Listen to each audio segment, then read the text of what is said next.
Hey everyone! This is the second time I'm recording this video. I will leave a link to the explanation in the description below. Today I wanted to talk about something that's happening to me so I can kind of help you out. I feel a cold coming on and there's some advice that I would like to give you about what you can do to move the cold along and help you heal faster, more naturally. I'm not a doctor, but I mean, a lot of this is common sense, and sometimes we need to hear what common sense is so that we can actually go out and practice it. You can know something, but maybe you need to hear it so that you can actually do it.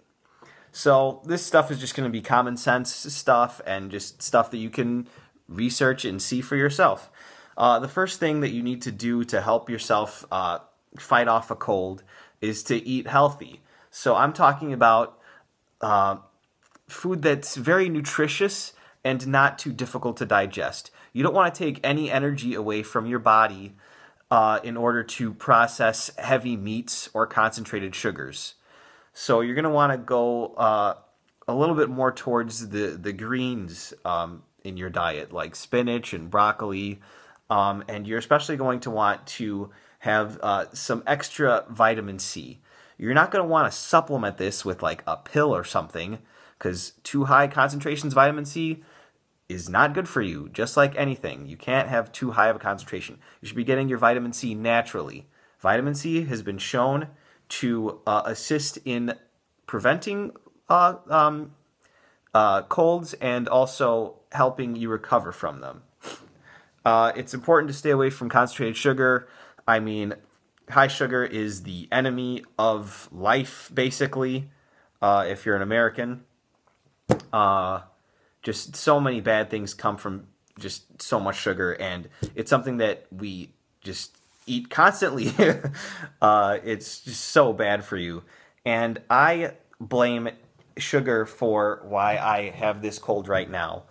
The other morning, I had a significant amount of cake for breakfast, and it caused me to break out. And then one day later, I started having symptoms of this cold, and I could almost guarantee that it was that sugar that my body had to process, in addition to the cold weather, both working together to compromise my immune system, to use the viruses and bacteria and mold spores that are already all around us and in our bodies right now to gain that access and to take hold and actually make a difference and cause me to have these symptoms, so that my body knows that it's fighting something right now and that it's trying to get rid of that. So what you're going to want to do is stay away from concentrated sugars so that your body isn't working so hard to process it, so that it can actually work on healing you. So, you know, like steamed vegetables or baked vegetables, that's going to be your best option. You're going to want to get your vitamin C, eat some oranges or something. Don't go buy orange juice that's made from concentrate and some garbage like that. You're going to want to have something that's either freshly squeezed or just eat the orange. You're getting extra fiber if you eat the whole orange anyway, instead of going out and buying those sugar-loaded drinks that you see. Or even like squeeze a lime into your water. Don't like eat the lime directly too often, because that can destroy your enamel in your teeth. And that doesn't really grow back, I don't think. But anyway, make sure you eat healthy, greens, and you get your vitamin C, which is very important. The next thing is obvious as well. Get plenty of rest. You're going to want to have like 8 hours of sleep a night, and you're not going to want to do too strenuous activity. Like, you can go to the gym and stuff. I'm still going to the gym. But you don't want to overdo it, because you want to reserve the energy that your body has for the healing process, for it to heal you from this cold as fast as possible. And you're going to want to sleep well at night, because if you're not sleeping very well, then your body's not having enough time to recuperate from the day's activities and also to heal you and create the blood cells that are necessary for fighting off these viruses and bacterial infections. Colds like this and flus are from viruses, which is a common misconception. So people will take antibiotics, which are made for killing certain bacterias, and that's just creating superbugs, which is an entirely other issue that I might talk about sometime soon.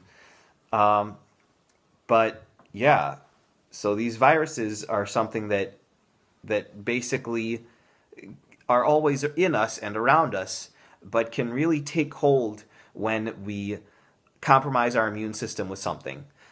Which goes into my next one, avoid cold weather and the cold. You're going to want to bundle up because when your body temperature lowers, that can be dangerous to your core temperature, which can cause you to have a compromised immune system, and normal everyday bacteria can give you an infection, and normal everyday viruses can make you sick. And give you symptoms like a runny nose. It's just your body's way of trying to get rid of all the foreign bodies in it. I mean, it's just trying to do its job, so let it do its job. Like when you're blowing your nose, make sure you don't rub so hard. Make sure you preemptively moisturize your face, because blowing your nose all those times is going to dry out your nose and make it all crusty, and it's just painful. So when you're blowing your nose, when you're done, just lift the tissue off, and don't just like scrub and wipe all the extra stuff off. Just you gotta do it with some finesse. Your body heats up sometimes when you have the flu. That's called a fever. Luckily, we have medicine to reduce fevers. You shouldn't abuse those medicines, though. These are over-the-counter stuff. That's also used for headaches and whatnot.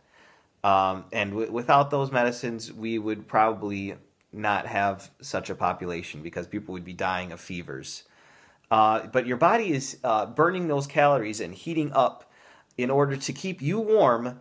And some people believe that it's trying to actually get to a temperature that would actually kill the bacteria or fungus or virus that's actually affecting you.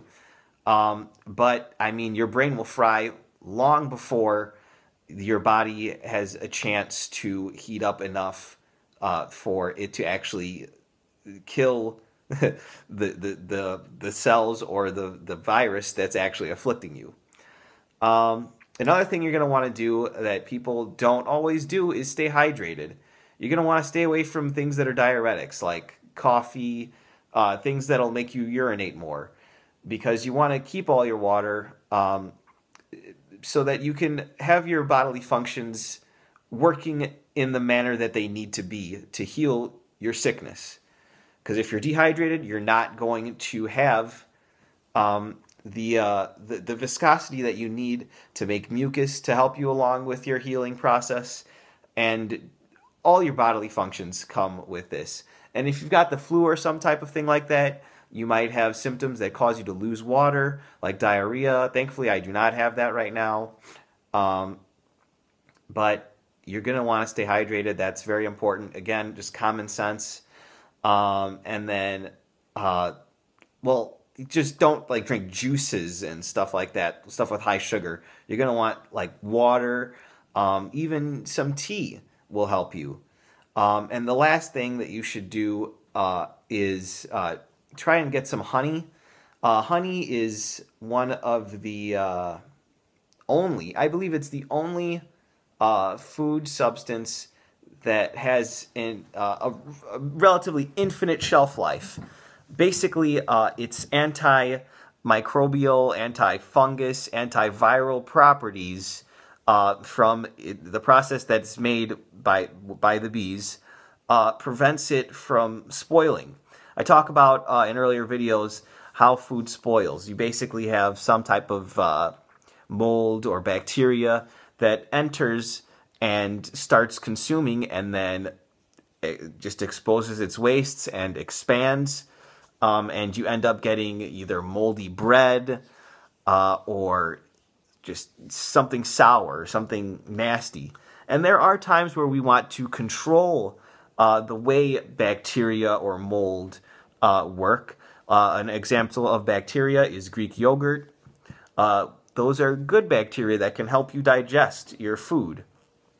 And some good molds, like the mold used in blue cheese. But for honey, it doesn't need any preservatives, like these artificial preservatives that they put to prevent bacteria from dividing and prevent fungus from growing. It's just already in there. It's this natural sugar that'll help soothe your throat. It'll coat it. It'll help heal anything that's going on at that site. So if you've got some type of infection in your throat, then honey will definitely help you with that. So those are just some of the things that I came up with. This video actually ended up being longer the second time around. I don't know how that happened. But I hope that's helpful. And I guess I'll see you guys in the next one.